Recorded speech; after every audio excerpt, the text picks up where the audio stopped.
Assalamualaikum warahmatullahi wabarakatuh. Kisah sedih saat Nabi Ibrahim menyembelih anaknya Nabi Ismail. Teman-temanku seiman yang dirahmati Allah, kisah sedih saat Nabi Ibrahim menyembelih anaknya yaitu Nabi Ismail alaihissalam. Dahulu, ketika Nabi Ismail alaihissalam sudah beranjak dewasa, Nabi Ibrahim pernah bermimpi dalam tidurnya. Dalam mimpi itu, Nabi Ibrahim diperintahkan oleh Allah Subhanahu wa Ta'ala untuk menyembelih putranya yang bernama Nabi Ismail.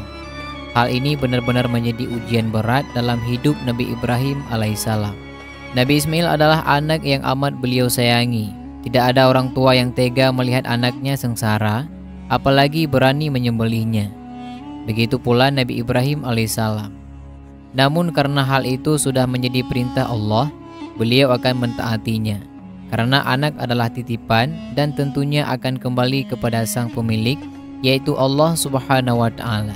Sebelumnya teman-teman, saat Nabi Ismail masih kecil, beliau diuji oleh Allah Subhanahu wa Ta'ala dengan diperintahkan untuk menempatkan anak dan istrinya di tengah gurun pasir yang panas, tandus dan tak berpenghuni. Namun Nabi Ibrahim alaihissalam dengan ikhlas menjalankan perintah itu.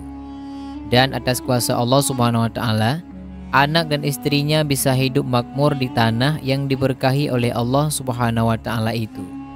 Dan kini beliau menerima ujian pahit kembali dari Allah Subhanahu wa Ta'ala untuk menyembelih anak yang waktu itu semata wayangnya. Nabi Ibrahim lalu berserah diri dan melaksanakan perintah itu dan segera menunaikan kewajiban itu. Begitu luar biasanya ketaatan Nabi Ibrahim alaihissalam.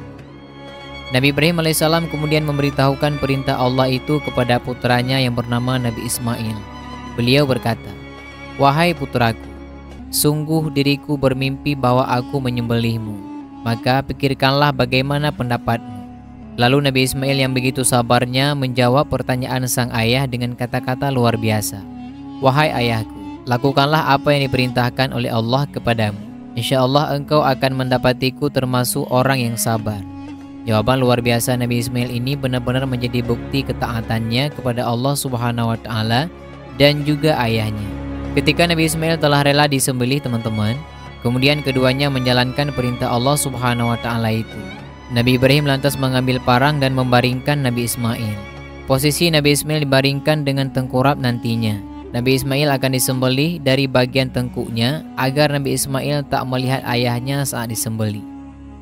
Namun teman-teman, pendapat lain mengatakan bahwa Nabi Ismail dibaringkan layaknya posisi hewan sesembelihan saat disembelih, di mana salah satu pelipisnya menyentuh tanah. Nabi Ibrahim alaihissalam lalu mengucapkan bismillah dan takbir, sementara Nabi Ismail mengucapkan kalimat syahadah untuk menghadapi kewafatannya. Nabi Ibrahim kemudian mendekatkan parangnya ke leher Nabi Ismail, lalu beliau memotong leher Nabi Ismail dengan parangnya. Kuasa Allah, meskipun usaha penyembelihan itu telah dilakukan, tetapi parang itu sama sekali tidak melukai leher Nabi Ismail. Hal ini benar-benar menakjubkan teman-teman. Bagaimana mungkin tubuh seorang tidak mempan disembelih parang tajam? Pendapat lain mengatakan jikalau antara leher Nabi Ismail dan parang terdapat lempengan perunggu.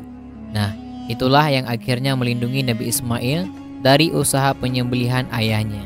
Allah Subhanahu wa Ta'ala lalu memanggil Nabi Ibrahim alaihissalam, "Wahai Nabi Ibrahim, sungguh engkau telah membenarkan mimpi itu. Sungguh demikianlah kami memberi balasan kepada orang-orang yang berbuat baik. Sesungguhnya ini benar-benar suatu ujian yang nyata. Dan kami tebus anak itu dengan seekor sembelihan yang besar. Dan kami abadikan untuk Nabi Ibrahim pujian di kalangan orang-orang yang datang kemudian. Selamat sejahtera bagi Nabi Ibrahim." Allah Subhanahu wa Ta'ala lantas menggantikan Nabi Ismail yang hendak disembelih dengan hewan sembelihan. Menurut pendapat jumhur ulama, hewan sembelihan yang dimaksud adalah seekor domba putih yang memiliki mata lebar, bertanduk, dan mempunyai suara embikan keras. Kambing itu awalnya berada di Gunung Thabir, lalu turun dari Gunung Thabir menghampiri Nabi Ibrahim. Nabi Ibrahim lantas menyembelih kambing itu. Itulah kambing kurban yang dipersembahkan Nabi Ibrahim sebagai pengganti putranya. Begitu besar kerelaan Nabi Ibrahim yang hendak mengorbankan putranya. Peristiwa luar biasa inilah yang kemudian menjadi asal-usul ibadah kurban yang selalu kita laksanakan saat Idul Adha. Berkurban merupakan ibadah yang sangat dianjurkan bagi siapapun yang mempunyai harta satu nisab. Berkurban dapat dilakukan saat waktu duha hari raya Idul Adha sampai selesainya hari tasyrik, yaitu pada tanggal 10, 11, 12, 13 Zulhijjah. Berkurban adalah ibadah untuk mendekatkan diri kepada Allah Subhanahu wa taala.